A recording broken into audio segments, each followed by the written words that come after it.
Oiê, oiê. Oiê, tudo bem, pessoal? Olá, boa noite. Buenas, tudo bem? Tranquilo? Agora que eu vi sua Ixi, mensagem.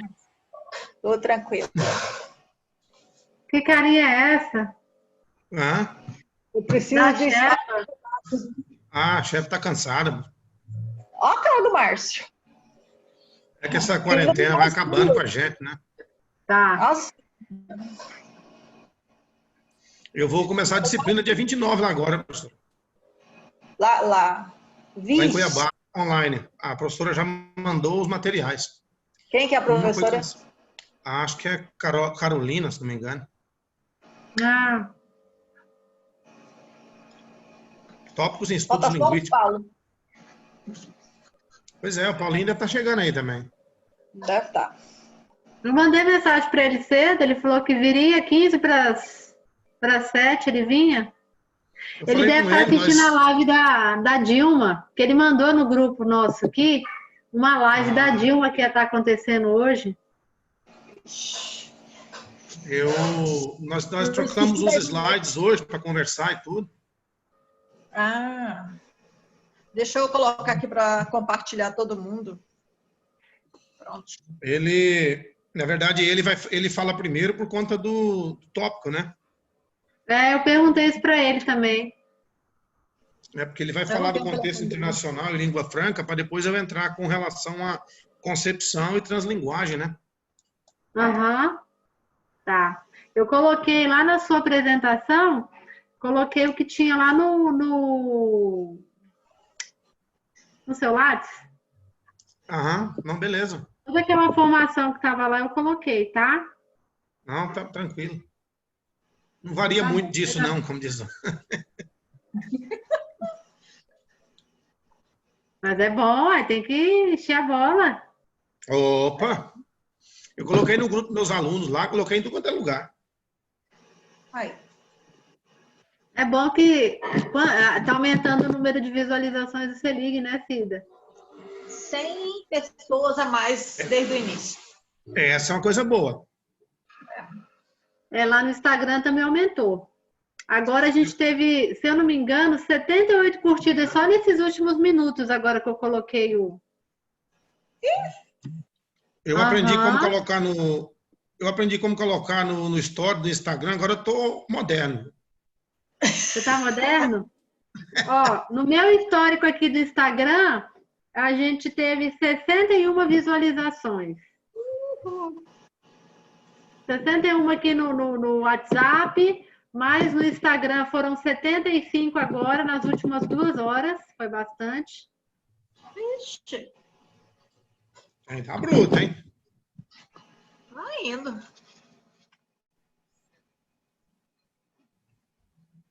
Só falta mesmo o Paulo. Dá um oi para ele lá. Espera aí. Falta um minuto, né? Ah, eu esqueci. Eu coloquei para gravar no automático, viu, gente? Gravar na nuvem no automático. Deixa eu pausar isso. Então, boa noite, pessoal. Boa noite a todas, todos e todes. Sejam mais uma vez bem-vindos à nossa Cybermesa Redonda promovida pelo Centro de Línguas Selig. O Selig consiste em um curso de extensão criado com o objetivo de oferecer cursos de qualidade para a comunidade em geral, tanto acadêmica quanto a sociedade rondonopolitana. Contudo, diante do cenário pandêmico mundial e a impossibilidade de oferecer a formação de professores que ocorria presencialmente, vimos a necessidade de continuar os nossos trabalhos na modalidade online, para aqueles que têm condições de estudar remotamente por meio das cybermesas redondas.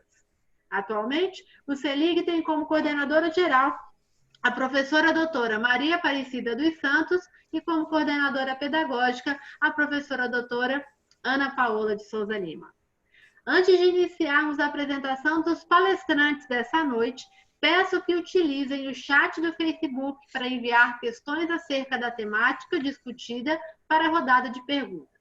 Agradecemos a compreensão e a audiência de todos e todas os presentes. Os nossos palestrantes dessa noite, tchan, tchan, tchan, tchan, quem serão?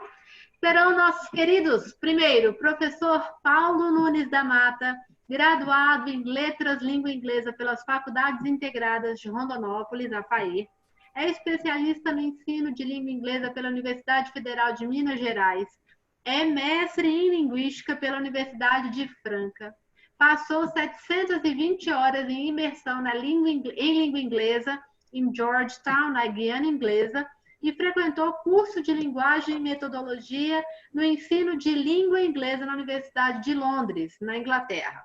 Possui 2 concursos como professor de língua inglesa, um na Escola Estadual Joaquim Nunes Rocha e outro na Escola Estadual André Antônio Maggi. Também dá aulas particulares de língua inglesa com material preparado pela Universidade de Cambridge, na Inglaterra. Temos também, nessa noite, o nosso querido professor Márcio César Cardoso, graduado em Letras, licenciatura plena pela Universidade Federal de Mato Grosso, segunda licenciatura em Letras em Inglês pelo PARFOR, Universidade Aberta do Brasil, UFMT, atuou como professor de língua inglesa e língua espanhola pelo FISC, Rondonópolis, é professor de espanhol no Colégio Cândido Portinari, de Rondonópolis, foi professor de língua portuguesa e produção textual no Colégio Adventista, é professor de língua inglesa do nosso CELIG, Centro de Línguas da UFR, atuou como professor substituto de língua portuguesa no Departamento de Letras e hoje é professor substituto da Universidade do Estado de Mato Grosso, UNEMAT. É também mestre em Estudos da Linguagem pela Universidade Federal de Mato Grosso, Cuiabá, e doutorando também na mesma instituição. Passo agora a palavra para o professor mestre Paulo Nunes da Mata para iniciar a sua fala sobre a temática O ensino da língua inglesa como língua franca. Após os 20 minutos, chamaremos o professor mestre Márcio César Cardoso. Boa noite, Paulo, seja muito bem-vindo. Boa noite, muito obrigado pelo convite. Estou aqui muito feliz de poder estar participando nesse live. E, na verdade, a minha primeira participação num debate assim, ao vivo pelo Facebook e falando sobre linguagem. Que interessante, né? Bom, você fez a minha apresentação aí, é exatamente isso, mas o tempo vai passando e as coisas vão mudando. Então, essa informação que tem, ela está lá no meu Lattes e teve algumas mudanças desse tempo para cá. Hoje, por exemplo, eu já estou na escola Seja Alfredo Marien, que é a Escola de Educação de Jovens e Adultos, né? Então, eu saí da Escola André Maggi e da Escola Joaquim Nunes Rocha. É que, na verdade, no estado é seleção, é contagem de ponto, então nunca sabemos. Uma hora você está aqui, uma hora você está lá, e vai sempre mudando as coisas. Bom, mas feita a minha apresentação, eu vou agora falar por que eu decidi aceitar o convite de falar como inglês, como língua franca. Bom, a Paola apresentou 2 razões aí para isso. Primeiro, antes dessas 2 razões, eu aprendi inglês como autodidata. Aprendi sozinho, com maior dificuldade. Quando eu conto para as pessoas como eu aprendi inglês, muitos acham interessante, porque a aprendizagem que eu tive, ela foi praticamente sem... Olha que foi no tempo de 96, 97 para cá, muito mais anos ainda. Nós não tínhamos essa internet que temos hoje. Hoje temos internet, tudo hoje está mais fácil. Aquele tempo não era assim. Então eu aprendi inglês daquela forma assim, ó. Eu aprendi as palavrinhas, igual, por exemplo, a palavra game, jogo. Eu falava game. Game. Então, se alguém falasse comigo, eu não ia entender o que eu estava falando. Game. O que é game? Na verdade, game. Qualquer brasileiro que não conhece a língua inglesa vai falar game. Então, você vai aprender depois que a pronúncia é game. Bom, depois, com relação à gramática também, eu não conseguia fazer uma construção conforme a norma padrão da língua inglesa. Aí eu falava a palavra, por exemplo, eu não falo inglês. I know speak inglês. Então, ficava totalmente desestruturado. E aí, eu fui depois estudando sozinho, conseguindo fitas aqui, fitas ali, e fui melhorando o meu inglês, fui conseguindo entender, as pessoas iam conseguindo entender melhor, até com um certo tempo depois, eu tive um desejo grande de conhecer os Estados Unidos, a Inglaterra, mas quando eu olhava na situação financeira, situação econômica, achava muito difícil, muito caro, o custo de vida naquele país. Eu pensava, meu Deus, nunca vou conhecer um país que fala inglês. Ou melhor, nunca ia conhecer os Estados Unidos e a Inglaterra, porque para mim naquele tempo só havia Estados Unidos e Inglaterra. Eu não sabia de outros países que falavam inglês. Depois fui saber que tinha inglês no Canadá, que tinha inglês na Nova Zelândia, na Austrália, mas mesmo assim, para mim, a dificuldade era a mesma. Então, eu comecei a projetar, a buscar outros países que falavam inglês e encontrei a Guiana, que na minha apresentação foi falado também do meu tempo que eu fiquei na Guiana.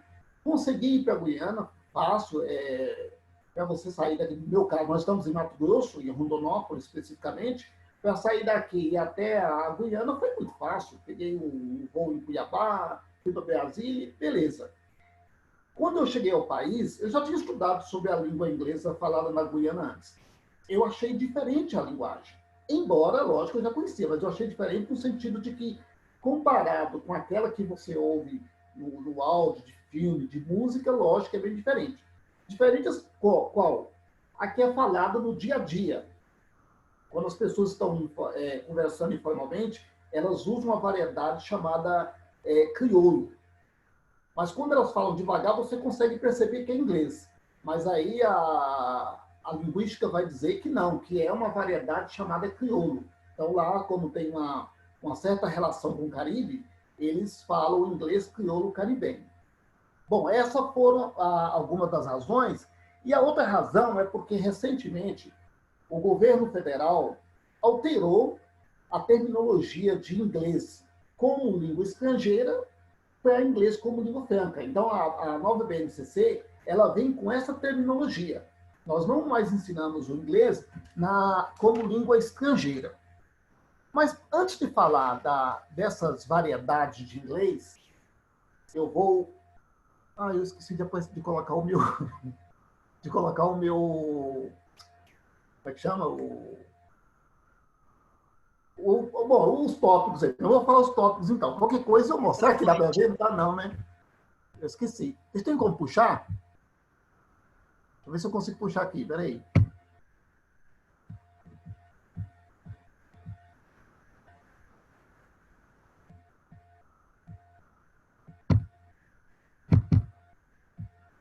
Peraí, só um pouquinho. Eu vou pegar aqui. Eu esqueci de pegar a minha...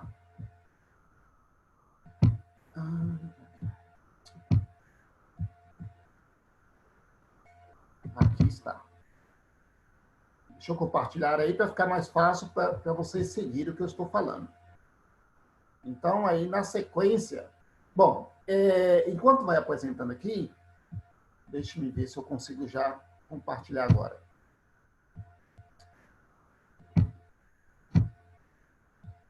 Não, é melhor ir falando sem ele, porque eu não vou conseguir fazer isso aqui, não. Bom, aí, no caso, eu procurei investigar sobre essas variedades de inglês. Um pesquisador indiano chamado Kashu, ele criou um modelo que divide a língua inglesa em três variedades, que é inglês como língua nativa, inglês como segunda língua e o inglês como língua adicional. Para nós aqui, até então, era chamado de inglês como língua estrangeira. Tá, e aí o governo britânico reconhece como país de língua inglesa como língua nativa. Deixa eu falar o nome dos países aqui. Antigua e Barbuda, as Bahamas, Barbados... Paulo. Oi. Acho melhor tirar o compartilhamento de tela para a gente te ver melhor. Compartilhamento? Ah, tá. Deixar de compartilhar. Agora que eu achei. Desculpa aqui, a interferência. share. Agora na hora que ele foi compartilhar, ele compartilhou só a tela do Internet Explorer. Apareceu, né? Aí ele vai ter que pedir. Agora apareceu. Ah, beleza. Então, deixa eu voltar aqui no Cássio. É isso que eu queria mostrar aqui, ó, o Cássio, o modelo de Cássio. Então, ele vai falar que tem 3 variedades de língua inglesa. O primeiro é o chamado Inner Circle, que, no caso, é o inglês do círculo interno. Ele chama de círculos de Cássio. Então, o inglês como língua nativa, onde a língua é majoritariamente falada naquela nação. Aí, como eu citei aqui esses países do Caribe, alguns, tem mais aqui, além desse que eu já citei, tem Barbados, Dominica, Grenada, Jamaica, São Cristóvão de Neves, Santa Lúcia, Trinidade e Tobago, que são todos países do Caribe. Além também de Belize, que é um país na América Central, e Guiana, que é um país na América do Sul. Esses são os países que ficam no Caribe e na América do Sul. Além desse, tem ainda também o que a gente já conhece, que são os Estados Unidos, o Canadá, o Reino Unido, a Irlanda, a Austrália e a Nova Zelândia, né? Então, nesses países, a maior parte da população fala inglês. O problema, vem aí, é que a impressão que as pessoas têm é que nesses países, especialmente os 5 países aí, no caso dos Estados Unidos, Canadá, Nova Zelândia, Austrália e Irlanda, as pessoas acreditam que no dia a dia só se fala a norma padrão. Isso não é verdade. Então, por pensarem isso, eles querem colocar que esse modelo padrão, especialmente dos Estados Unidos e da Inglaterra, seja estudado nos países de segunda língua ou países de língua estrangeira, como se fosse a única variedade, né? Agora, o que acontece? Esses países aí, com exceção dos Estados Unidos, aliás, com exceção dos países do Caribe, com exceção desses países, esses países eram chamados de colônias de habitação. Então, quando os colonos foram para esses países, eles levaram a variedade. Então, os Estados Unidos, Reino Unido, aliás, Reino Unido foi colonizador. Estados Unidos, Austrália, Canadá, Nova Zelândia e Austrália, eles levaram a própria variedade da Inglaterra para esses países. E já nos outros países que eu citei do Caribe, foram países que eram chamados de colônia de exploração ou comércio, onde, na verdade, os colonos comunicavam com os locais ou com os africanos trazidos como escravos por meio de uma variedade intermediária, que denominou-se pidgin. Esse pidgin, com um certo tempo, quando nasce uma criança de falantes de pidgin, se torna um crioulo. Lógico que quando há essa transformação de língua, há também uma mudança estrutural, né? Eles começam a falar outras estruturas, outros léxicos um pouco diferentes. O que acontece? No dia a dia, essas pessoas nesses países aí, tanto na Jamaica, na Guiana, eles falam no dia a dia essa língua crioula, porém no ambiente formal ou na necessidade formal da fala, eles vão usar o inglês padrão, né? O que mais que eu posso falar sobre a questão de adoção do inglês? Porque eu estava aqui defendendo eu estava aqui dizendo por que as pessoas defendem o inglês dos países nativos, especialmente Estados Unidos e Reino Unido, para serem usado ou ensinado nos países de segunda língua ou países de língua estrangeira. E uma das razões é o fato de que esses países, eles têm agentes ou agências promotoras da sua cultura. Vamos pegar, por exemplo, que no Brasil a gente tem o Conselho Britânico e a Embaixada Americana, que promovem o ensino de língua inglesa por meio de eventos culturais. São vários eventos que eles fazem. Eu, por exemplo, fui para a Inglaterra por causa do apoio do Conselho Britânico, em parceria com o Conselho Britânico, a Universidade de Londres fez uma parceria com o governo federal e ela envia para o Reino Unido professores de língua inglesa para aperfeiçoarem no Reino Unido. Os americanos, por meio da Fulbright, também faz a mesma coisa. Existem várias livrarias, editoras de livros de língua inglesa que fazem as publicações. O Raja Gopalan, ele vai dizer que o meio de comunicação, ele faz da língua inglesa anglo-americana como uma mercadoria e começa a vender essa mercadoria. Ou seja, a língua inglesa ela é vendida nesse contexto. Bom, aí eu também queria acrescentar que, além desses programas, existem os exames internacionais também. Igual o caso do TOEFL, tem também o IELTS. O IELTS é do Reino Unido. Já o TOEFL é americano, que é aplicado pela Universidade de Princeton. Tem também o Proficiency Certificate of Michigan. Acho que é, bom, de qualquer forma, é o certificado da Universidade de Michigan dos Estados Unidos. Eles também promovem isso. Bom, além de outros, tem o TOEIC, tem vários exames internacionais que são usados. Então, quando a pessoa vai aprender a língua inglesa na perspectiva de língua nativa ou na perspectiva americana ou britânica, ele acaba aprendendo também o quê? Os seus valores e sua cultura. Aí as pessoas passam a enxergar a vida, o mundo, na perspectiva americana. Já não basta os filmes e as músicas que a gente tem por aí, que a gente está sempre ouvindo, assistindo, que já faz esse trabalho de imposição ideológica. Bom, tem a outra variedade de inglês, que é o chamado Outer Circle. Esse Outer Circle, ou círculo externo, se refere aos países onde o inglês é falado como segunda língua. Nesses países, também ocorreu a mesma coisa que ocorreu na Guiana Inglesa, ou no Caribe em geral. Eles foram tratados como países de exploração e de comércio. Só que, ao contrário dos países caribenhos, nesses outros países, não surgiu uma língua crioula. Surgiu ali uma variedade aceitável. Então, esses países de segunda língua, no caso, por exemplo, tem aí a Nigéria. Bom, deixa eu falar o exemplo de países aqui, ó. Nesses países tem aqui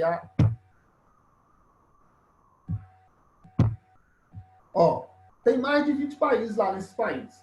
Tem a África do Sul, que fala várias línguas, aliás, tem 11 línguas oficiais, o inglês é uma entre elas. Porém, o inglês é mais usado em qualquer canto da África do Sul, as pessoas falam. Na Ásia tem mais de 10 países, entre eles tem a Índia e a Singapura.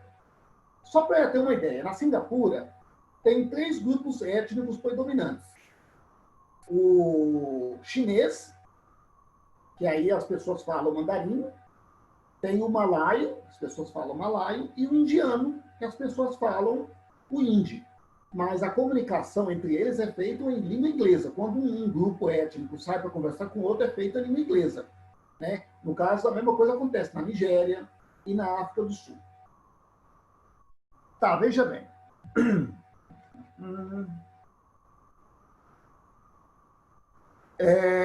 Como eu estava dizendo, esse inglês falado nesses países de segunda língua, eles não foram amplamente falados como foi nos Estados Unidos, no Canadá, na Austrália. Aliás, o Canadá também tem a província de Quebec, que fala só francês. A língua oficial lá praticamente é o francês. Então, no caso desses países de segunda língua, a língua inglesa não é uma língua falada como língua nativa, mas ela é falada como segunda língua e ela é usada pelo governo também, na educação, na mídia, no meio de comunicação, e também em encontros formais, em reuniões. É muito usado essa língua. Tá? Bom, depois temos o terceiro, que é o grupo chamado de países que têm inglês como língua adicional, que no caso que nós chamávamos até então, antes do governo alterar, de inglês como língua estrangeira. No caso, o Brasil é um exemplo, a Rússia, a China. A China, por exemplo, ela está desenvolvendo uma variedade de inglês chinês. Então, o Cascio, ele vai dizer o seguinte, que para que essa variedade seja aceita, ela passa por 3 fases. A primeira fase é de reconhecimento, ou seja, em geral as pessoas não aceitam, os chineses, por exemplo, não aceitam essa variedade de inglês chinês. Com um certo tempo, promove-se o uso daquela variedade local, por questão da identidade cultural também, porque aí propaga o valor chinês por meio da língua inglesa. Então, surge uma aceitação, embora exista uma parte dominante da sociedade que não vai aceitar totalmente essa língua, essa variedade chinesa. Então, o inglês chinês, entre aspas, e o inglês americano ou britânico vão disputar espaço. E na terceira fase, segundo o Cascio, é que há uma aceitação já em maior parte. Ou seja, nesse contexto, o inglês chinês começa a ser valorizado, começa a ser mostrado a cultura chinesa, há incentivos por parte do governo, que as pessoas... No caso, também acontece no Brasil. Hoje, nossos livros de ensino de língua inglesa eles foram muito alterados.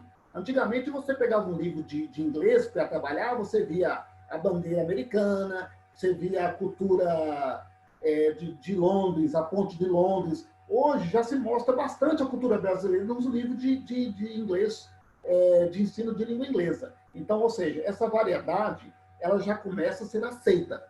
Então, essa é a terceira fase. Bom, deixa eu ver mais o que eu tenho que falar aqui para vocês.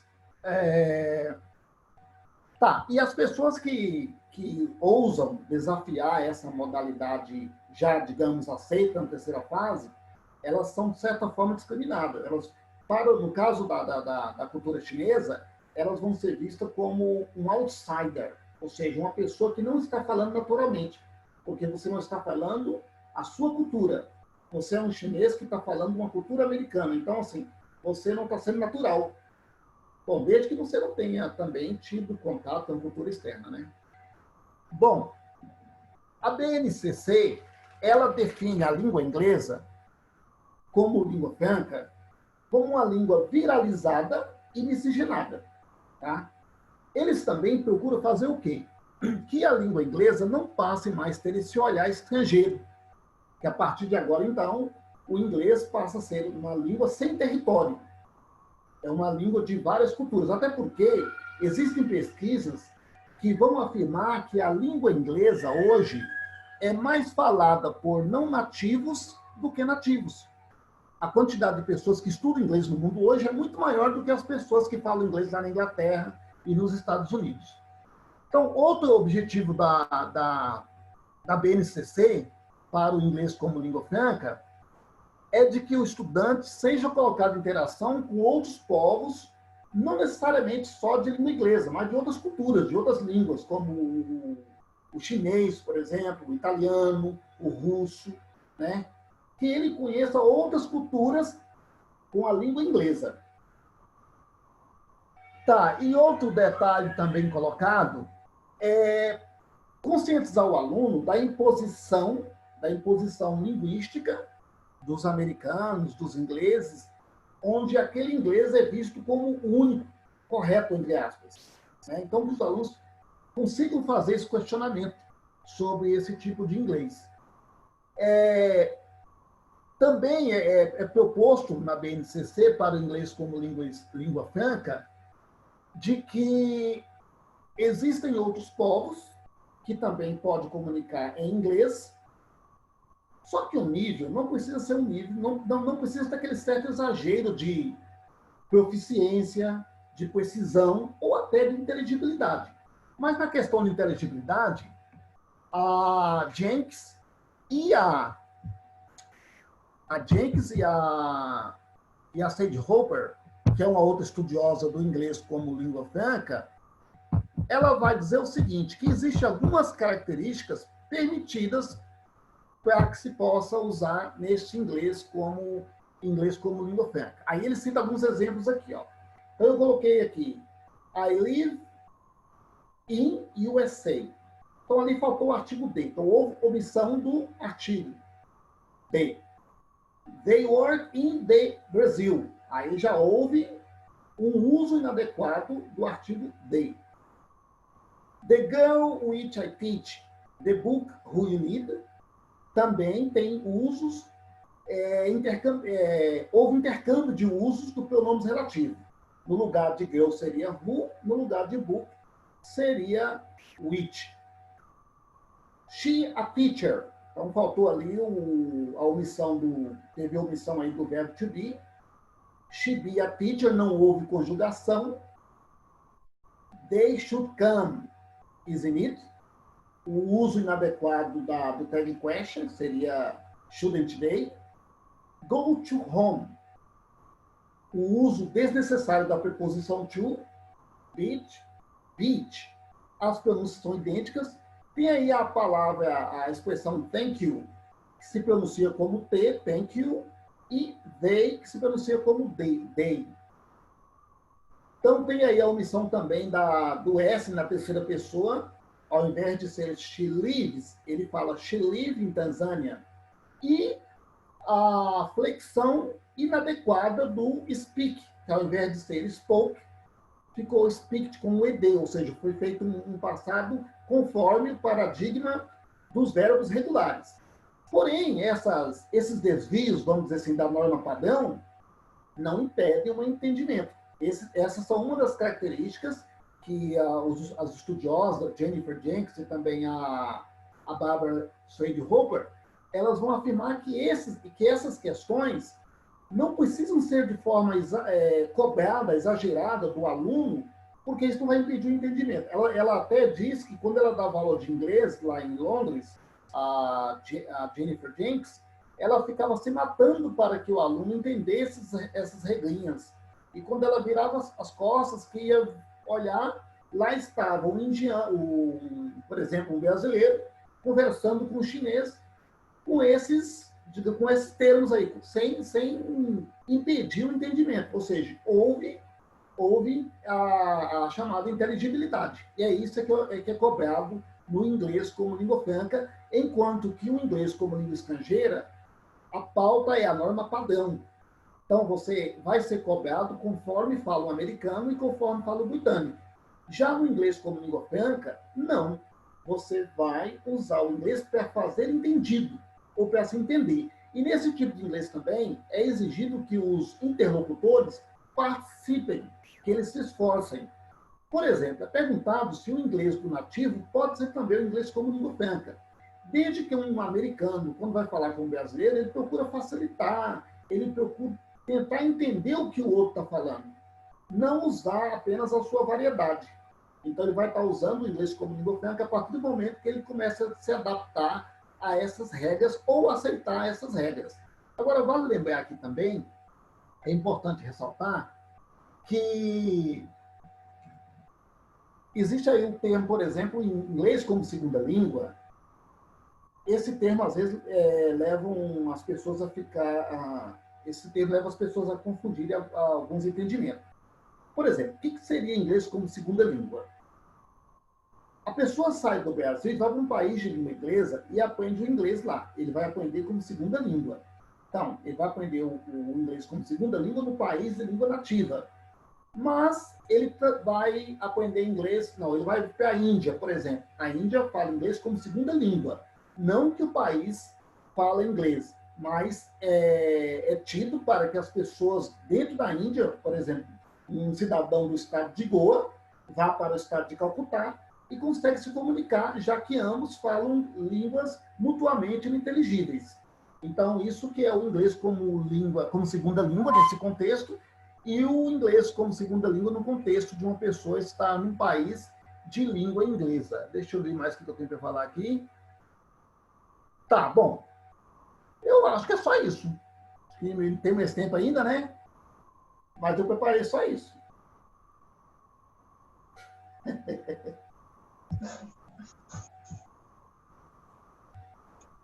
Ok, então, queria agradecer a fala do nosso querido professor Paulo da Mata e passo agora a fala para o professor mestre Márcio Cardoso. Muito obrigada pela presença, Paulo. Prazer em revê-lo, Márcio. Boa noite, eu que agradeço o convite.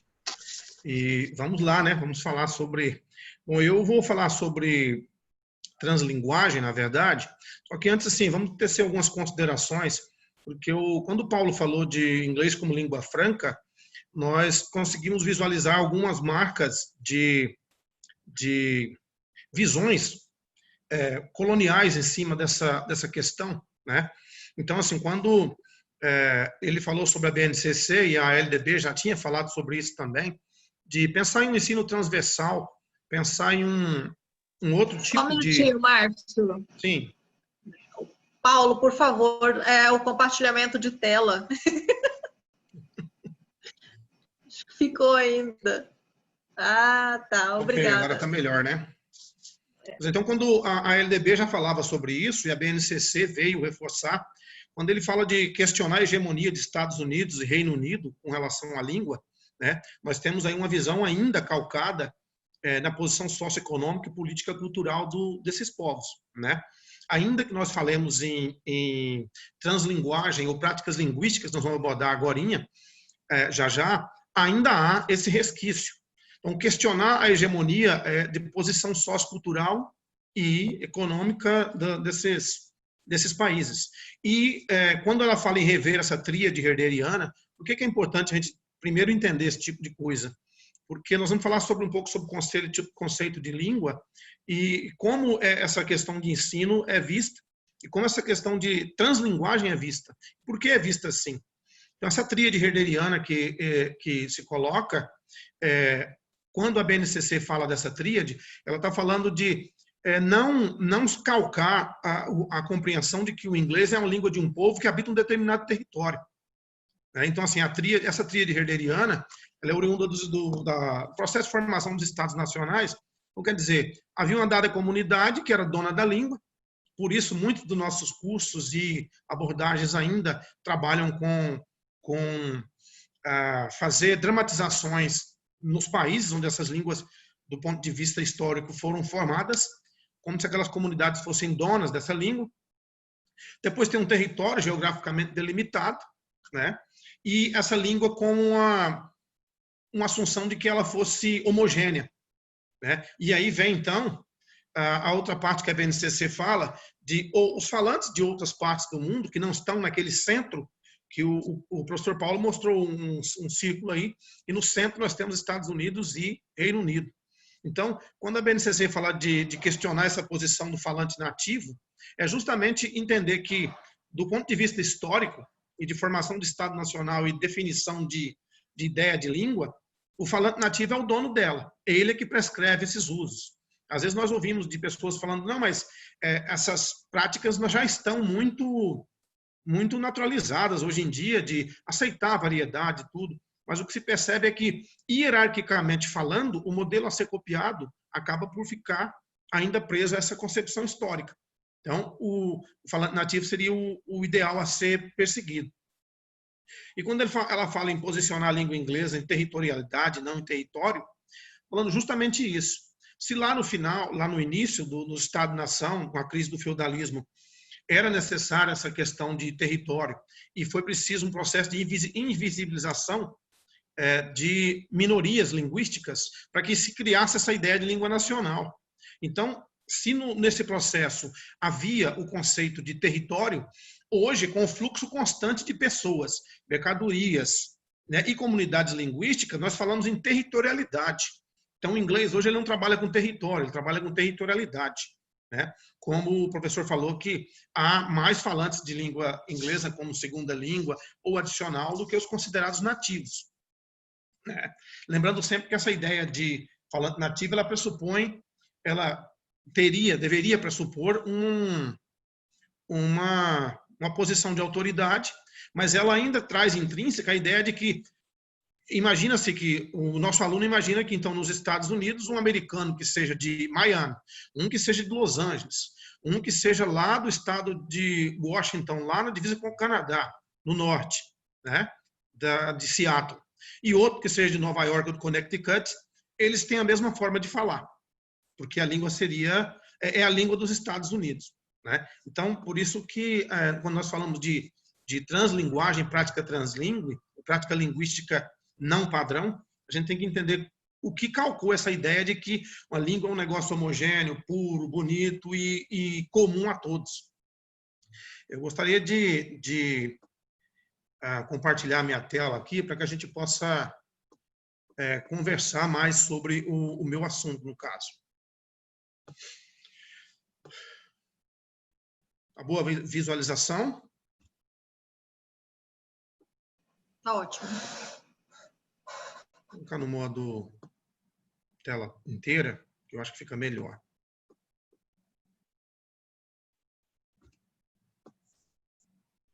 Ok, acho que assim fica melhor, né? Coloquei um cafezinho aí para a gente lembrar um pouquinho que café é vida, né? Então, a ideia seria falar de translinguagem. O que seria isso, então? Embora não seja a minha pesquisa de mestrado, não foi única e exclusivamente em cima de translinguagem, mas aí nós vamos falar sobre o seguinte. Quando se fala em translinguagem, quando o Sam Williams apresentou, ali pelos vídeos de 94, 96, ele apresentou no país de Gales. E qual seria o conceito disso? Referia-se à prática pedagógica que consistia na alternância entre duas línguas, né? As línguas inglesa e galesa durante as aulas, né? Então, como que se entendia a translinguagem? Pegar de uma língua e trazer para outra, ou vice-versa.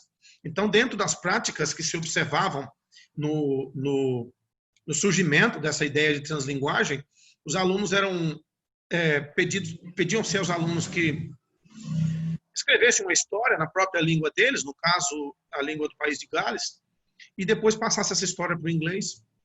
Ou então, ele escrevesse uma história em língua inglesa para compartilhar com os alunos, para depois trazer para a língua alvo da aula, então. Então, na sua origem, essa questão de translinguagem era essa prática pedagógica, alternar uma língua e outra, né? E aí o que aconteceu depois? O termo evoluiu, a coisa foi mudando de ideia, né? E quando nasceu, o termo não era translinguagem, né? Aí foi em 2001 que o Colin Baker levou para o inglês e colocou o nome de translanguaging, com essa ideia de que poderia se aplicar ao inglês e a qualquer outro idioma que estivesse sendo ensinado em qualquer rincão do mundo. Mas sempre com essa ideia de trazer de uma língua e aplicar em outra. Ainda com essa ideia histórica de que a língua seria um sistema, seria algo hermético. E por isso você tinha que passar um processo entre uma língua e outra. E aí você trazia de uma língua para outra. Como aponta uma dessas definições de translinguagem, o Baker diz o quê, então? Que esse processo seria um processo de construir sentido, modular experiências, ganhar entendimento e conhecimento por meio do uso de duas línguas. Então, de novo, nós estamos falando de um sistema que parecia que estava fora do falante nativo, considerado nativo, e que ele ia adquirir esse sistema, que estava fora dele. Então, ele tinha que utilizar a língua dele para conseguir construir esse sentido. Mas aí o que nós vimos na fala do professor Paulo, nós vamos discutir novamente, é que quando nós falamos de práticas mestiças e híbridas, não é só um processo de sair de uma língua e chegar a outra. Nós temos esse meio também. E o que aconteceu, então? Durante esse processo de construção de sentido e tudo, os teóricos que trabalhavam também em cima de linguagem, principalmente do bilinguismo e do multilinguismo, se debruçaram sobre o tema, sobre essa questão de translinguagem. E uma teórica, Ofélia Garcia, da New York University, ela entende, então, esse conceito de translinguagem como múltiplas formas discursivas, por meio dos quais o indivíduo bilíngue ele tenta produzir sentido e compreender textos relacionados a cada uma das línguas. De novo, nós temos a ideia de línguas separadamente. E voltando de novo à fala do professor Paulo, se você pega um país como a Índia, que cada estado tem uma língua, e para se comunicar de um cidadão de um estado com o outro, eles usam um terceiro idioma, né? Então, assim, eles vão fazer uso disso com mestiçagem, com características próprias. Não é bem uma translinguagem que você vai passar de uma língua para outra ou vice-versa. De novo, a ideia é de você, quando nós olhamos esses conceitos, sempre de compreender textos relacionados a cada uma das línguas. Para eles, então, nesse sentido de translinguagem, quais vantagens você teria em cima disso? Você poderia apresentar transversalidade de abordagem, com vista à educação democrática, que possibilite afirmar os direitos linguísticos. Isso, em tese, você utilizando a translinguagem, quer dizer, você vai ter uma língua que seria hierarquicamente mais mundializada que seja, e aí você poderia afirmar os direitos linguísticos daquele idioma que você estava fazendo relação. Você poderia valorizar o bilinguismo, e favorecer atitudes positivas em relação às línguas e culturas distintas, de forma que não haja hierarquia entre as mesmas. Contudo, a gente nota que, lá do mesmo ciclo que o professor utilizou, por isso, acho que dentro do nosso tópico, a minha fala teve que ficar depois para poder conversar sobre isso. Lá naquele ciclo, você vê que, do ponto de vista hierárquico, nós temos a variedade norte-americana e inglesa como hierarquicamente superior às demais. Mesmo que essa prática translingüe advogue a valorização do bilinguismo e o favorecimento de culturas distintas.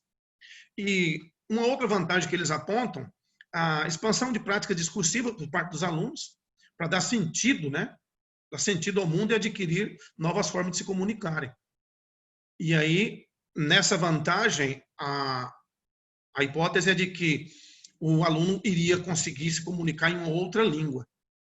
Mas eu quero chamar a atenção de, quando nós falamos em translinguagem, para a gente exceder esse conceito de translinguagem, nós temos que falar um pouquinho sobre práticas translíngues, em cima nesse interim entre uma língua e outra. Uma outra vantagem seria a possibilidade de autoafirmação, legitimação e demonstração de emotividade e identidade por parte dos alunos estrangeiros. Então, nós temos que, no início, na ideia de translinguagem, seria a aquisição de duas línguas, ou a mistura de uma com a outra, não mistura no sentido de mescla, mas a utilização das duas até se chegar ao domínio de uma outra. E aí nós vamos ver depois que, do ponto de vista de contemporaneidade, o que deve ser advogado é uma outra forma de perceber essa concepção. Criação de espaços plurilingües para compartilhamento de experiências, atitudes, ideologias e crenças. Essas seriam vantagens da translinguagem, que você poderia ter uma sala de aula com alunos que falassem 10, 12 idiomas, e eles utilizariam, então, a língua inglesa para fazer essa ponte, essa translinguagem. E o aumento de aprendizagem de alunos locais, estrangeiros, por meio da reflexão metalinguística. Ele faria uma espécie de análise contrastiva.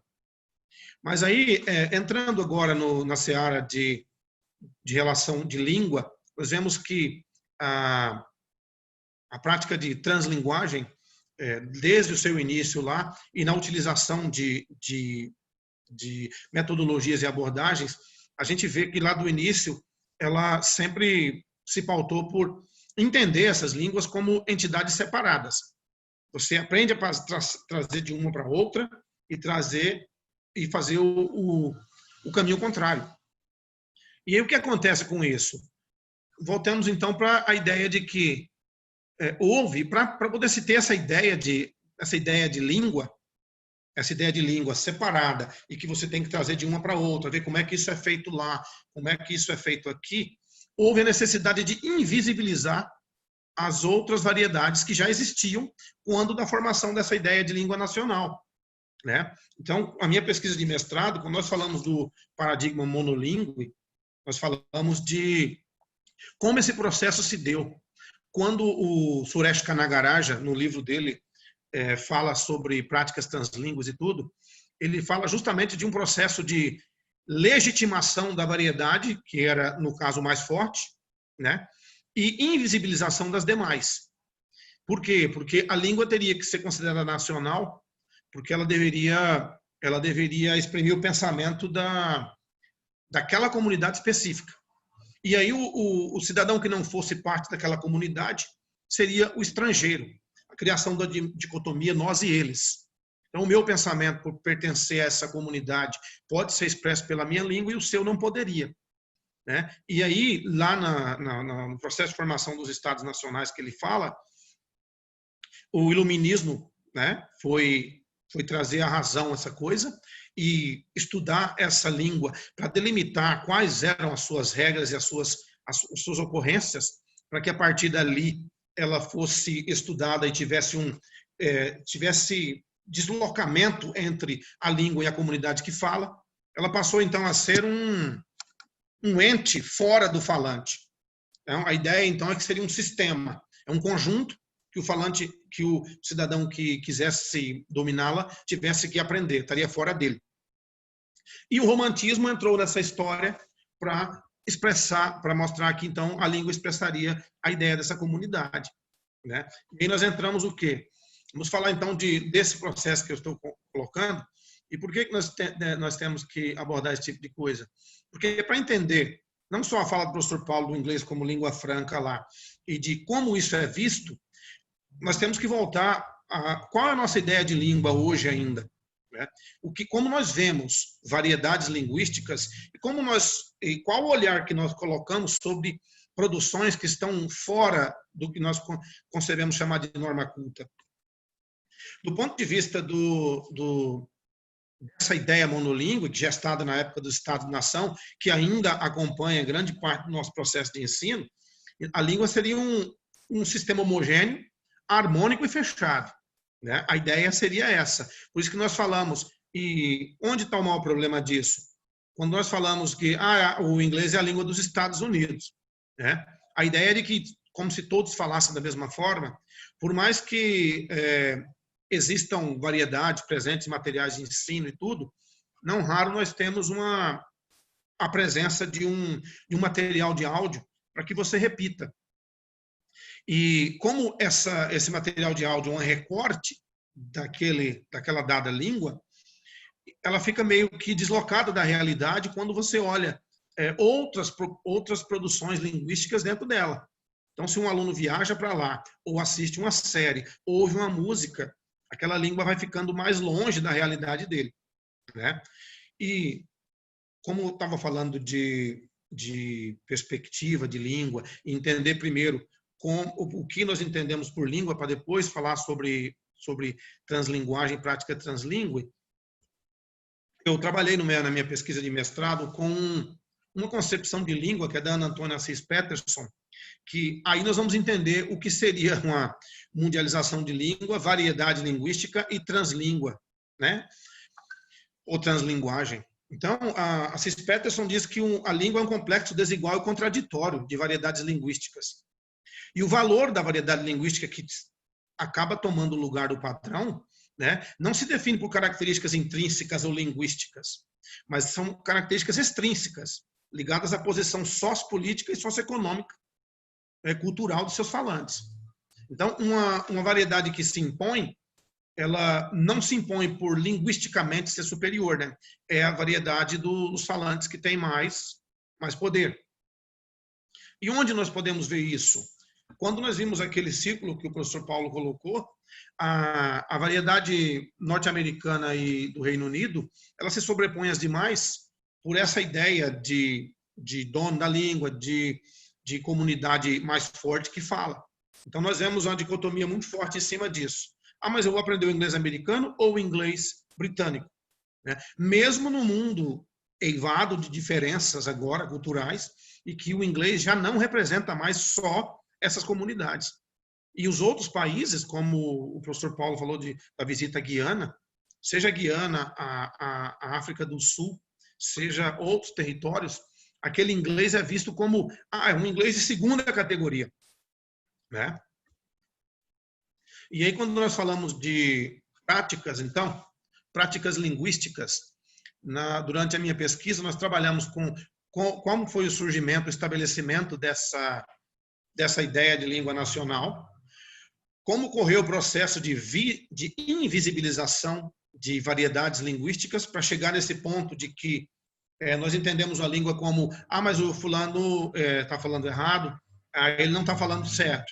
O brasileiro não sabe falar português direito, né? Com a ideia de que exista uma língua fora da comunidade de falantes e que seja tida como ideal, né?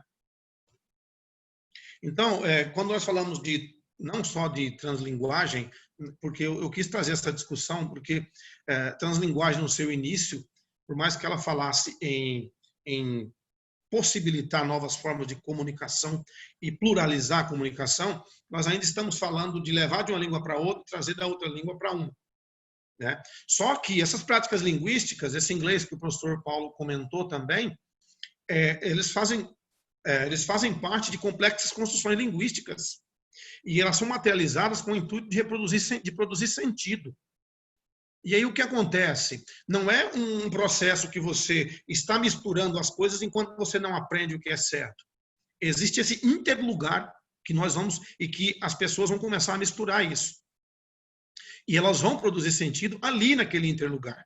Não no processo de ir para um lado para o outro, como eu discuti com o professor Paulo durante a reunião para nós organizarmos essa fala, ele falando sobre interlíngua, né, que é entendida como um ponto transitório entre uma língua e outra. Aqui nós estamos falando de construções feitas, mesmo por falantes não considerados nativos. Quando ele falou lá de aulas de língua inglesa de alunos de diversos lugares, eles materializam construções linguísticas que, às vezes, para o falante considerado nativo da comunidade americana ou do Reino Unido, pode não ser compreendida. E por quê? As práticas linguísticas, elas são híbridas, né? Elas refletem muito a comunidade falante de onde ela está sendo utilizada. Elas são flexíveis, né? E elas são mestiças. Essas práticas são tudo isso. E depois que você pensa que elas são híbridas, flexíveis e mestiças, você vê que o problema da invisibilização foi que trouxe um discurso único, que ainda está sendo combatido e trabalhado para mostrar que existem outras possibilidades, né? E embora a gente tenha materiais que abordem muitas diferenças já de variedades linguísticas, nós ainda ficamos muito presos em normatização, mesmo quando a situação de comunicação não requer, justamente por essa ideia binária de certo e errado. E aí, para nós falarmos sobre essas práticas, eu trouxe pequenos exemplos do que foi abordado na minha pesquisa, para depois finalizar com ideia que seria de ressignificar isso aí. Uma das concepções que eu trabalhei é do Walter Mignolo. Ele fala em bilinguajamento, né? E que isso é diferente de bilinguismo, né? Com noção de duas línguas diferentes. Bilinguajamento, para ele, é um lugar entre as línguas, né? E ele não preconiza a noção de duas línguas distintas, né? E que o domínio possibilitaria a comunicação efetiva. O maior argumento que nós ouvimos para a questão da normatização e do estabelecimento de uma língua como algo fechado é porque senão não vai fazer sentido. Então ele coloca que o domínio dessas duas línguas distintas possibilitaria a comunicação efetiva. Não, o bilinguismo diz que nessa entrelíngua você produz sentido e se comunica. Então, para ele, bilinguajamento é viver entre línguas e você se expressar sem medo, né? Mesmo não dominando a língua como um mecanismo, né? E você se constrói num processo contínuo, que se pretende dialógico, estético, político, de transformação social. Por que ele disse bastante isso? Porque essa noção de normatização e de certo e errado, ela é excludente. Ela é excludente. Uma colega de pesquisa de mestrado fez um trabalho em cima do espanhol, né? A língua como mecanismo de exclusão, sobre os índios na Guatemala, onde o domínio do espanhol te colocava como cidadão e o não domínio não te colocava. Então, isso foi sendo construído também socialmente. E, como exemplo desse bilinguajamento, eu utilizei uma entrevista do técnico de futebol nascido no Uruguai, chamado Diego Aguirre. Ele, quando trabalhou na cidade de São Paulo, todas as entrevistas que ele dava, não só para jornais e durante na televisão do próprio clube, nos programas esportivos também, ele se comunicava nesse lugar entre línguas que o Mignolo fala. Quer dizer, ele não está em um estágio entre dominar a língua portuguesa, que não é a dele, do ponto de vista histórico, e não está na língua dele, que é o espanhol, como nativo, por ele ter nascido no Uruguai. Ele está nessa interlíngua, não interlíngua, né? Desculpa o contexto. Ele está nesse lugar entre essas línguas, e é ali que ele produz sentido, e ele não puxa para português e nem para espanhol. Ele simplesmente utiliza o sistema de um e de outro para dizer o que ele quer. E aí a gente vê que a ideia é que ressignificar isso passa por entender que é possível produzir sentido nesse contexto, né? E depois eu falei também sobre algo que mostra essa mestiçagem e essa hibridização, né? Quando a própria Ana Antônia fala sobre noção de transglossia e que fala sobre compreender língua como fricção linguística cultural do mundo contemporâneo, né? Então, transitar para além de sentidos e palavras. Essa ideia é de que nós, às vezes, transitamos por nossas ruas aqui no Brasil e achamos, às vezes, um nome de um estabelecimento do Brasil com coisas brasileiras escrita em inglês. E, muitas vezes, essa escrita não obedece à normatização que a língua inglesa preconiza como gramática. Quer dizer, você tem um cidadão de um território que não é de domínio da língua inglesa, do ponto de vista histórico, ele não é falante daquela língua, mas ele se apropria de alguma coisa e constrói uma mensagem e que ela passa a ser entendida pelos falantes daqui, de uma outra comunidade linguística, e pode não ser reconhecida por um falante considerado nativo da língua inglesa.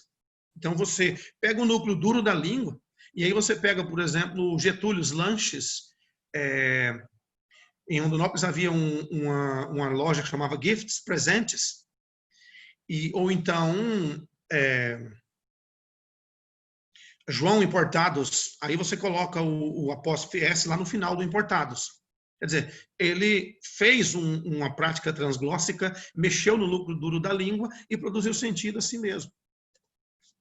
Né? Então, o que acontece com essa prática, então? Ela vai questionar o caráter monolítico, estável, né? E imóvel atribuído à concepção de língua e cultura. Ele se apropria de algo, faz essa mestiçagem, essa hibridização, e utiliza-se e produz sentido. Né? Então, se você olhar que a Cisperterson fala de uma língua como instável, em constante fluidez em trânsito, ela se entrecruza, se mistura, se mestiça e se transforma. Então, essas práticas elas foram, de início, não é que elas tenham surgido com a modernidade, elas foram, de início, silenciadas para que essa ideia de língua pudesse trazer, como o professor Paulo falou, mecanismos culturais também das sociedades que falavam como língua nativa. E depois nós falamos depois eu falei na pesquisa sobre translíngua, que aí do Suresh Kanagaraja mesmo.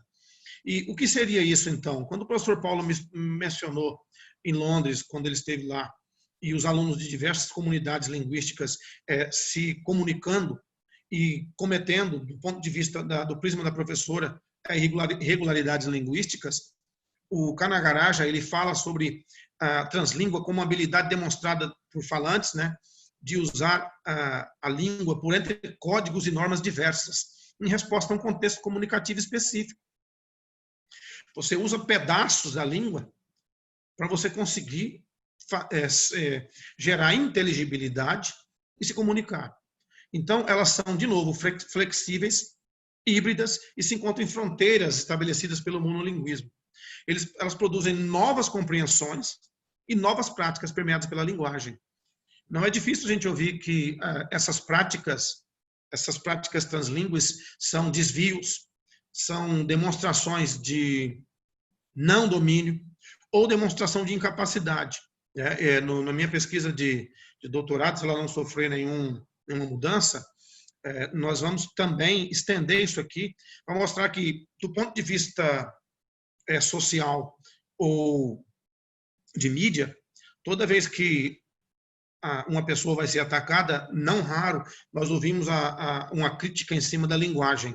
Ah, mas ele não sabe falar. Ah, mas ele fala assim. Ah, mas ele não sabe nem português direito. Justamente por essa ideia de que as coisas são fechadas, né? E, por último, do meu orientador, nós trabalhamos com enunciados. Por que enunciados? Quando o professor falou sobre território, né, a BNCC já fala sobre trabalhar não na questão de território, mas de territorialidade. E por que isso? Porque essa questão linguística, ela vai circular por territorialidade distinta. Ela desestabiliza a relação de sentido e valor de verdade, né? Então, uma colega minha de grupo de pesquisa pesquisou, por exemplo, propagandas de restaurantes e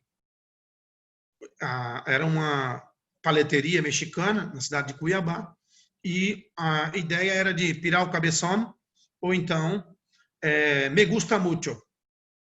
A propaganda trazia essa conotação. Quer dizer, na cidade de Cuiabá, uma paleteria mexicana, você pensa, não, então deve ser de tradição mexicana e espanhola. Mas o México não tem só o espanhol como língua, né? E aí ele coloca no enunciado que ele fez para provocar o cliente, para poder gerar o marketing, ele coloca um enunciado em língua espanhola, mas que não está dentro do que a língua espanhola preconiza como normativo. Né? E por que a gente tem que compreender isso? Porque um dos maiores pilares desse paradigma de ideia de língua é a noção de território. Quer dizer, só há sentido e valor de verdade no espaço geográfico daquela língua. E, de novo, a gente pode pensar, não, mas isso já foi muito discutido e teorizado e problematizado. A gente ainda vê essa noção quando as variedades linguísticas ou um uso translingüe de numa construção linguística é vista como sinal de incapacidade.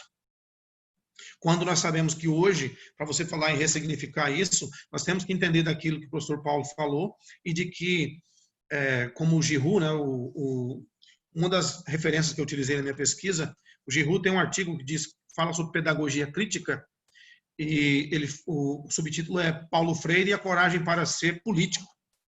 Fala da gente imaginar o futuro que não reproduz o presente, justamente porque essa noção ela é excludente. E para que ela seja um pouco mais inclusiva, a gente tem que pensar em o que seria essas práticas translíngues, e nós não estamos vivendo um momento de ruptura e de mudança, inclusive na ideia de língua. Eu compartilho minhas referências com vocês, né? Eu falei sobre translinguagem, né? Depois, como essa prática foi evoluída em cima da minha pesquisa. Aí eu creio que, de minha parte, eu finalizo com essa noção. Agradecer mais uma vez a participação do professor mestre Marcos César Cardoso. A gente vai abrir agora para a sessão de perguntas. Cida, eu não achei perguntas lá no grupo. Lá no chat eu não vi. Eu vou aproveitar o ensejo, enquanto a Cida procura aí. O Márcio mencionou, eu vou fazer a propaganda do livro do Márcio, então. Obrigado. Uma perspectiva de ensino crítico de línguas. Aproveitar que o professor não falou do livro dele, eu estou com o livro aqui, eu falei, vou mostrar o livro, já fazer um... Obrigado. Cida, achou a pergunta aí? Aqui nós não temos perguntas, Paola, mas a gente quer agradecer a participação do Eduardo Santana, do Raimundo Alessandro, da Ládia, que está sempre presente nas nossas lives, a Jordana, a Lourdes, com certeza, prestigiando, né? Opa! O Gabriel. E o Caio, você tem alguma pergunta para fazer, Paula, a eles? Eu tenho uma perguntinha aqui, considerando a fala dos dois, tá? Eu até marquei aqui o slide 6 do professor Paulo, em que ele fala do outsider, não natural, inglês não tem território. Aí, ao mesmo tempo, né, por mais que pode parecer que as falas são muito diferentes, elas se intercruzam, né? Porque o Márcio, ao mesmo tempo, falou: a língua não pertence a um povo, e a gente tem aquela mania de achar e falar e agir como se o inglês fosse a língua do americano, né? A língua dos Estados Unidos. Aí eu pergunto para os dois, tá? Isso aqui é bem pessoal. Por que é que vocês acham, como é que a gente consegue explicar ainda esse número de pessoas que ainda conseguem defender o que é certo e errado no uso de uma língua estrangeira?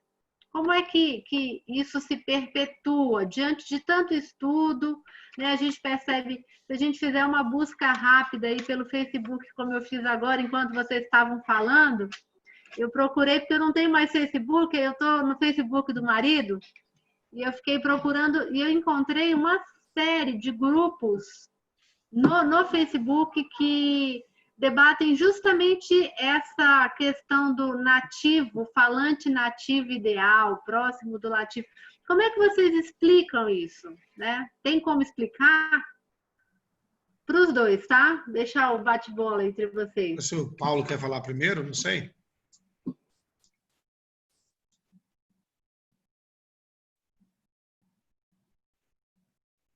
Ah, beleza. Agora eu vou falar. Estava bloqueado aqui. Bom, uma resposta que tem para isso, por que ainda tem essa disputa? Porque vivemos num mundo estrutural, né? Vivemos numa sociedade capitalista. Tudo funciona conforme a estrutura. Tem algo dominante que vai colocar o que é certo, entre aspas, e o que é errado. Então, as pessoas tendem a querer falar conforme um grupo dominante, digamos assim. Então, quando o Raja Gopalan falou que o meio de comunicação vende a língua inglesa anglo-americana como mercadoria, é isso. Eles propagam que o inglês americano e britânico é o único. Os outros não existem. Então, as pessoas, no dia a dia, elas querem usar ou fazer aquilo que elas julgam, ou algo que a mídia coloca na mente da pessoa como melhor, como correto. Bom, essa é a minha resposta, né? Mário, só aprofunda mais aí, Mário. Não, eu vejo assim, com certeza essa questão ideológica ela é determinante. Ela é determinante. Mas aí eu vejo de novo, como você falou, as pessoas querem realmente estar do lado que é hegemônico e dominante, justamente por aquela questão de, não, eu sei como é que fala certo, eu me coloco do lado dominante certo. Entra de novo naquela história que o Zygmunt Bauman fala muito nos livros dele, começando lá por Babel, por Estranhos à Nossa Porta, e depois por Retrotopia. Ele fala muito disso, da divisão lá de Cristo do feudalismo e Estado-nação entre nós e eles. Então, quando você vê alguém, por exemplo, do centro político, social e econômico do país, do Sudeste, principalmente Rio e São Paulo, falando que não, o nordestino fala errado, ele fala engraçado, o sulista fala isso, fala aquilo, nós estamos diante de um problema de preconceito, de hegemonia e de ideologia mesmo, né? Aí o que acontece? Do ponto de vista dos meus alunos, a gente trabalhar a língua, eu procuro quebrar essa coisa que, por isso que eu disse que a gente às vezes ouve a pessoa falando assim, alguns professores ou pesquisadores, não, mas essa história de falar de conceito de língua já passou, isso aqui já tem 100 anos. Aí você pega um material didático, uma prática de ensino em sala, você vê que não passou. Não passou. Por conta dessa massiva comunicação e hegemonia que o Paulinho falou, mas também por conta de você querer sempre assim, nós e eles. Nós e eles. Como é que eu costumo abordar isso com meus alunos? Eu trago, por exemplo, um pequeno vídeo de um americano lá da Califórnia, né? Ou de um americano de Nova York. Aí pega um inglês que seja de Manchester e outro de Londres, né? Aí você pega um escocês. E aí eles ouvem e falam assim, você está percebendo alguma coisa? E aconteceu interessante isso, que mesmo um aluno do básico, que nunca ouviu inglês na vida, que ele ouve só em música e tudo, você coloca 5 variedades para ele, seja da África do Sul, ele ouve e fala assim, mas isso não é inglês, professor. Porque na cabeça dele é a hegemonia que está presente. Mas aí, quando a gente fala de ressignificar, é tão importante isso, que quando você volta para ele, fala, de onde você é? Ah, eu nasci aqui no Mato Grosso. E seus pais? Ah, eles são da Bahia. Ah, sim. Ah, meu pai é da Bahia, minha mãe é do Rio Grande do Sul. Aí quando você traz isso para a língua que ele considera dele, nativo e tudo, fala, você percebe essas coisas? Qual a variedade de língua que você escuta na televisão, no Jornal Nacional ou no jornal de qualquer outra emissora? No Jornal Nacional do ponto de vista de país, as maiores redes do país. Fala, é a sua que você fala na rua? É a do seu pai que veio do interior da Bahia? Então, eu acho que quando o Giroud fala do Paulo Freire e a coragem para ser político, ele está falando mais ou menos disso. Tem uma frase que ele fala no artigo que eu li como base, ele fala que você tem que imaginar um futuro que não reproduz o presente. Porque se o presente é excludente e tem um viés meio de preconceito e separação, a gente tem que imaginar um futuro diferente. Outra base referencial que eu utilizei no mestrado foi o Michael Apple. Então, ele dá 8 sugestões para a gente pensar a educação por viés crítico, dizendo que você tem que se colocar do lado da situação opressora para entender como ela funciona, para você achar alguma fissura que você possa trabalhar. Né? Então, eu brinquei, por exemplo, com meus alunos há poucos dias, quando o nosso ex-ilustre e superpoderoso ministro Sérgio Moro utilizou a palavra conge. Falei, por relação de poder, por ele ser branco e por ele ser de uma comunidade falante hierarquicamente superior, as pessoas não vão recriminá-lo. Você recrimina com base em ideologia e você recrimina com base em depreciação. Então, você não tem piada, como os paulistas falam na capital, nem no Rio de Janeiro. Você vai fazer piada do cuiabano, do cara que é de Manaus, justamente por isso. Então, se o aluno entende essa hierarquização da língua, pronto, aí nós temos uma base para poder começar a falar. Né? Eu vejo assim.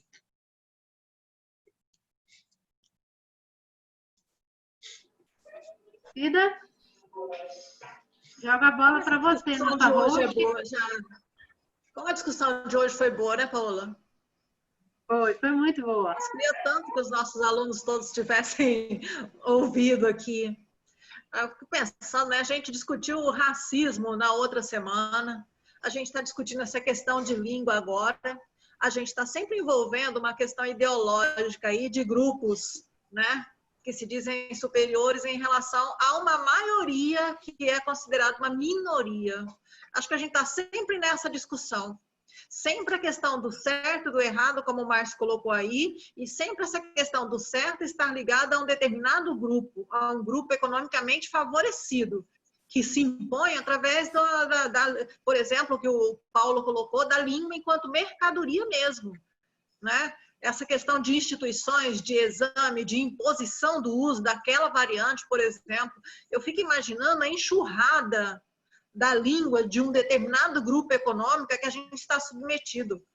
Eu fiquei pensando nessa questão do Márcio colocar, né? De as pessoas quererem fazer parte daquele grupo de poder, por exemplo, porque aí a gente tem uma relação de poder aí, né? A questão do falante nativo está ligada com isso daí, obviamente. Eu fiquei pensando, até agora a gente discute muito a questão da língua, mas a gente ainda continua com aquele ideal de falante nativo. Apesar de eu já estar discutindo falante nativo para língua materna e língua estrangeira, eu mesma me pego várias vezes falando, esse inglês aqui não é inglês. Então, de que inglês eu estou falando? Né? De que inglês eu estou falando? E por que eu quero pertencer àquele outro grupo ali, sendo que eu sei, conforme o Márcio falou, que o que a gente tem são variedades. Então, por que uma é eleita melhor do que a outra, por exemplo? Eu achei muito boa. As duas discussões estão ligadas. Só um exemplo, professor. Assim, no livro também eu falo tem um artigo sobre colonialismo e língua e processo de estabelecimento de nação. E aí lá eles dão um exemplo de como, no caso, foi a França. Não só no Canadá, na província, mas nos países que foram colonizados, né? A prática de ensino de francês versava sobre colocar diversas pessoas de diversas comunidades linguísticas que a França ocupou para aprender o francês. E aí tinha um mecanismo para você obrigar o aluno a não falar a variedade dele e obedecer a variedade padrão. Eles chamavam de símbole, né? Aí eles faziam o quê? Durante a aula, se você falasse algo que não estivesse dentro daquilo que era pregonizado, você ia levar aquilo no pescoço para ser ridicularizado, né? E a aula continuaria. Ao final da aula, o aluno que ficasse com aquilo ali pagaria uma penitência. Quer dizer, você era humilhado, ridicularizado, para poder aprender uma variedade que é certa. As outras demais são todas erradas. E quem delimita certo? Aí entra no que a Cis Peterson falou. A diferença da variedade, eu estava lendo um artigo esses dias que o cara falou, língua é uma variedade linguística que tem um exército. Assim, se o cara tem poder econômico e bélico, não, a variedade dele é que manda, terminou. Né? E nós temos muito isso, bastante mesmo. Acho que é isso que a gente vai ver, né? Que no fundo não é uma questão de língua, não é uma questão de cor, não é uma questão de raça, é uma questão econômico-social mesmo, não é questão de língua. Eu não estou vendo, acho que não sei se foi o Paulo ou se foi você que falou que não é a característica intrínseca da língua que vale, mas é o poder econômico. E aí a gente começa a ligar, né? Por que a gente pensa naquela minoria excludente? Por que há a questão de invisibilidade aí? Né? A gente começa a ligar essas coisas. Mas eu queria fazer uma pergunta ali para o Paulo. Não, eu lembrei que o Márcio, quando colocou assim, quem que define isso como correto, eu coloquei só alguns objetivos da BNCC, mas a BNCC também coloca esse como objetivo, levar o aluno a questionar por que essa língua é que nós temos que aprender. Que língua é essa? Se referindo ao inglês americano. Quem define essa como correta? Então, é levado o aluno a questionar durante as aulas. Pode perguntar, Cida. Mas a gente vê que os professores que questionam isso daí são determinados professores, né? E, de certa forma, estão engajados em uma determinada luta. Né? A minha pergunta é com relação à língua franca. A língua franca, nós temos, numa relação mercantil, por exemplo, a gente tem a língua daquele estrangeiro que vai para determinado lugar. Quando ele mantém contato com os falantes daquele outro lugar, há uma espécie de língua que envolve esses dois lugares. Eu sei que a língua franca, ela seria anterior ao crioulo ou não? O crioulo já é a mestiçagem completa, é isso? Tá mudo. Beleza. Tem inclusive, o nome dele eu até coloquei ele aqui do lado. O nome dele é William, ele é um linguista, Sam Ram, uma coisa assim. Ele vai dizer que a língua crioula, ela vem de onde? Ela vem do Pidgin, e o Pidgin também é uma língua de contato. Isso. Que ela só se torna Pidgin, antes ela era uma língua franca. Então, quando a língua franca começa a ser usada naquele contexto sócio-histórico, e ele começa... Por exemplo, eu fui à Eslovênia. Todo mundo fala em inglês na Eslovênia. Quase todo mundo, pelo menos, né? Com todas as pessoas que eu conversei lá, todos falavam normalmente inglês. Então, eu vou para aquele país e começo a morar, vou falando com as pessoas o tempo todo, e não vou aprender a língua local. Olha só que falta de respeito, mas tudo bem, um exemplo apenas. Não vou aprender a falar o esloveno e vou falar só inglês. Aí eu falo com uma pessoa em inglês, de repente eu caso com aquela pessoa, e aí aquela língua já começa a tomar um sentido, já começa a estabilizar. Aí já se chama Pidgin. Ou seja, ela sai da língua franca para Pidgin, que aí ela já começa a adquirir uma cultura. A língua franca não tem cultura. Aliás, ela tem a cultura sua, que você está falando. Você tem sua cultura de língua brasileira, no caso aqui, de cultura brasileira, no meu caso. Com o tempo, eu ficando naquele país, com aquela pessoa, eu começo a adquirir uma outra cultura junto com aquela. Aí ele chama isso de estabilizar, vai estabilizando e já se torna um PID, que eles denominaram de contexto histórico, contexto sociocultural. Mas isso é uma definição. Tem outras definições também. E a gente que lida nessa área também, alguns professores mesmo, eles perguntam assim, mas então você está falando que tudo vale. Vem aquela história, mais ou menos como você dá aula de português e vai ensinar o cidadão a escrever dentro da norma padrão e tudo. Ele fala, não, mas então você está falando que tudo vale. Ele fala, não, vamos voltar para a situação de comunicação, vamos voltar para o que a gente está falando sobre concepção de língua. É lógico que a língua padrão ela tem um lugar dela, né? Variedades linguísticas também tem, né? Mas entender o que define isso é que vai fazer você olhar a língua com outros olhos. Falar assim, mas o fulano lá do São Gonçalo, em Cuiabá, ele não fala português. Fala, como ele não fala português? Ele fala português. Ele só fala um português um pouco diferente para você, né? Mas para quem está lá, ele fala completamente português, com algumas hibridizações, regionalismos e tudo. Acho que tem uma pergunta no chat aí, professora. Você está vendo aí, Paola? Eu coloquei aqui agora uma pergunta do Caio Pistori Humberto. Ele pediu para a gente cumprimentar o professor Paulo, falou que é um grande admirador do professor Paulo, e também usou o nome Jadielson. Eu não sei se vocês sabem do que se trata, né?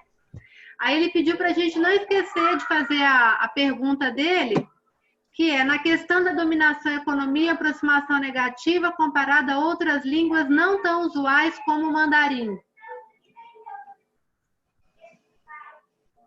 Vou passar para o Márcio essa pergunta aí, Márcio. Responde. Oi? A questão da dominação e economia, aproximação negativa. É que assim, a gente, às vezes, durante as aulas de língua, a gente ouve essa pergunta se o mandarim vai chegar a ser o que o inglês foi.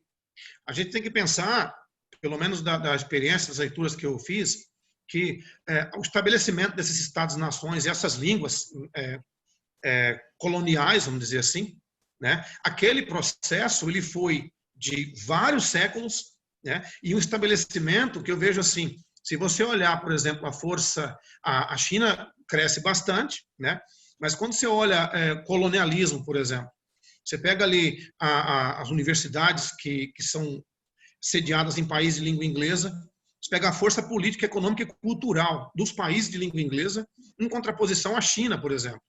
Eu não vou te dizer que daqui 200, 300 anos eles não possam virar uma superpotência, mas estabelecer hegemonia de língua, quando nós vimos francês, latim, anteriormente, inglês, nós estamos falando de uma sociedade que você vai querer copiar, fazer parte e admirar.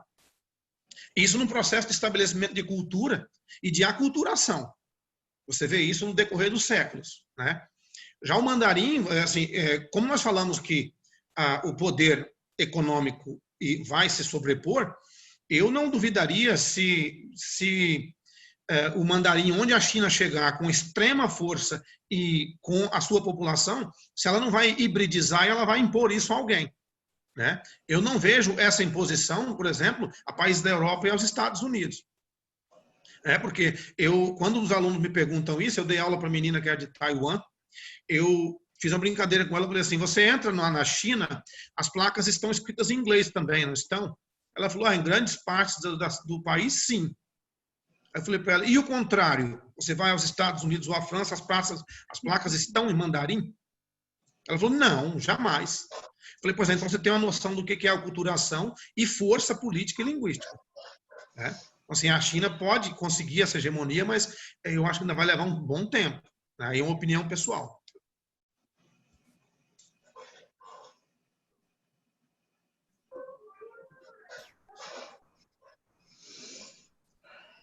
Mais alguma questão aí, Cida? Eu não estou conseguindo acessar todas as questões.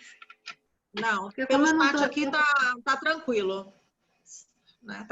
Pelo chat aqui já terminou, as questões já terminaram, né? Mas eu ainda fico pensando ainda, Paula.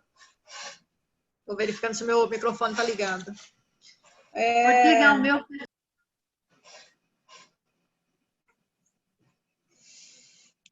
Eu ainda fico pensando ainda, Márcio, naquela questão de as pessoas quererem estar do lado dominante. Como eu estou ligando as nossas lives aí, pensando lá no racismo também, pensando na questão da língua também, Acho que é uma coisa que eu tinha discutido um pouco antes com a Paola, né? A questão da pessoa querer fazer parte do grupo dominante ainda. A gente tem isso, né? Acho que a gente não pode pensar que a pessoa vai lá... Será que é por conta própria?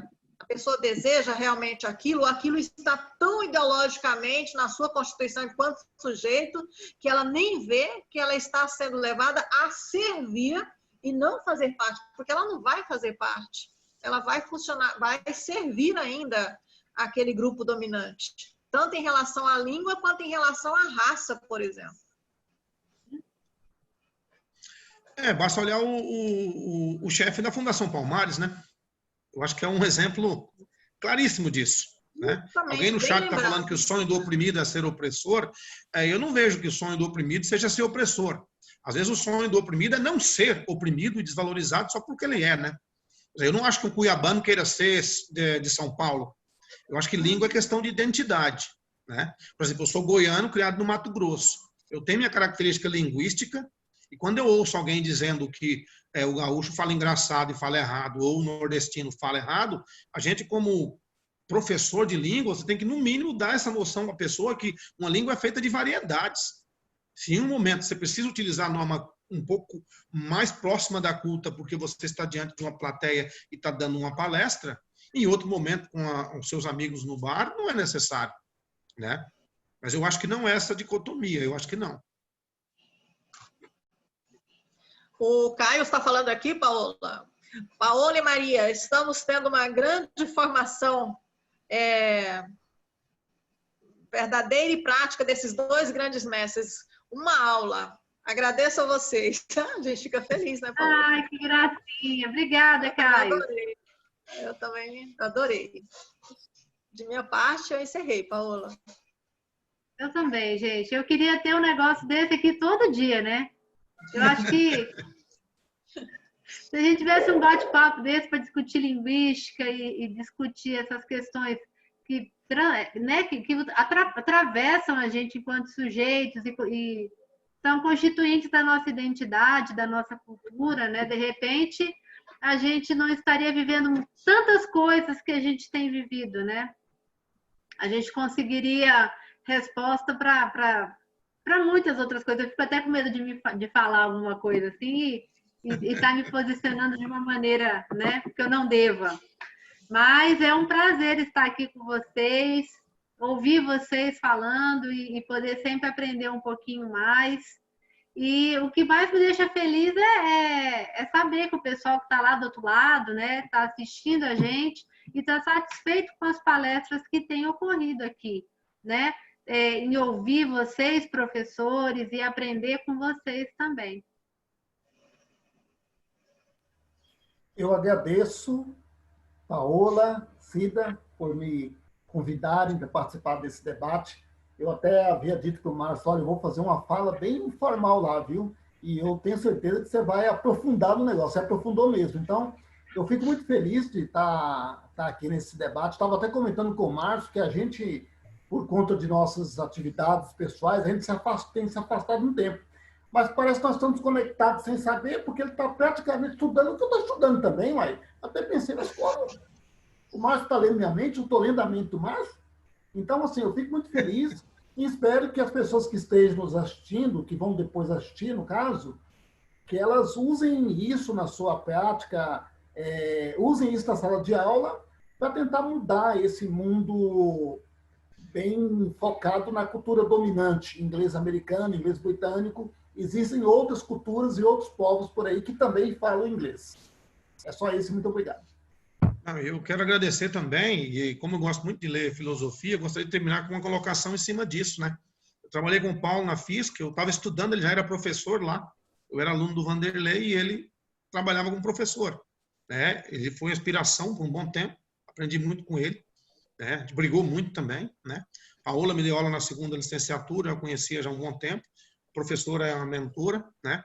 Então tem uma frase filosófica que diz que se assim a gente consegue discutir nesse nível, e discutir nesse nível alto, né? A frase filosófica diz que se eu conseguir chegar a essa altura, é porque eu me apoiei nos ombros de gigantes, senão eu não teria chegado aqui. né? Então, assim, eu sou muito fruto do CELIG, fruto da segunda licenciatura, fruto do FISC lá, que eu estudei com os meninos, e fruto dessas andanças da gente, e tem as pessoas como exemplo, né? E sempre aprendendo. Agradecer de novo, e nós estamos aí sempre à disposição. Ah, que bonito. É isso. Eu quero agradecer a todos vocês de novo, né? Realmente foi muito boa a apresentação de vocês, realmente. Muito obrigada a cada um de vocês. Meninos, muito obrigada pela participação.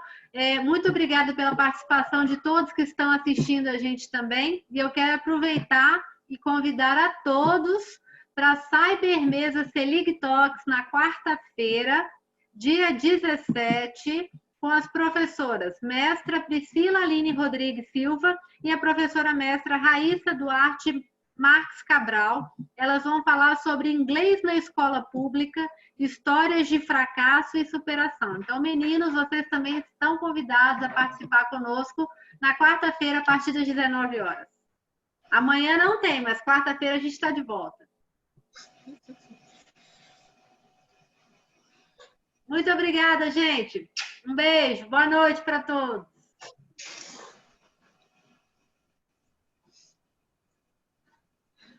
No Facebook parou, Paola. Parou. Foi bom, né? Nossa! Gente, Foi que muito maravilha bom. de mesa! Foi muito legal. A gente tem que... Cida, eu já estou pensando, olha só, em julho, a gente já entrou no dia 3 de julho com você, dia 6 de julho tem uma mesa do Dani, eu estou pensando em chamar tudo de novo, o que você acha? Eita, Tem a vou deixar dica... vocês aí discutirem as... Beleza? Não, vambora, né, Márcio? vamos Eu queria até falar com o Fernando, porque o Dani já aceitou. Aí a Vou gente falar fala com o com o Fernando. outra mesa e a gente vai colocando cada dia um. Não, O tem negócio outro lá. lá, Como é que é o nome do outro orientador seu agora, lá de é São o Carlos? Roberto Baronas. Então, a gente podia fazer a mesa com eles. Ele está Questão sumido de desde março, quando eu fui lá, professor. Eu vou fazer a disciplina agora, nunca mais vi o homem. Mas, ó, todo mundo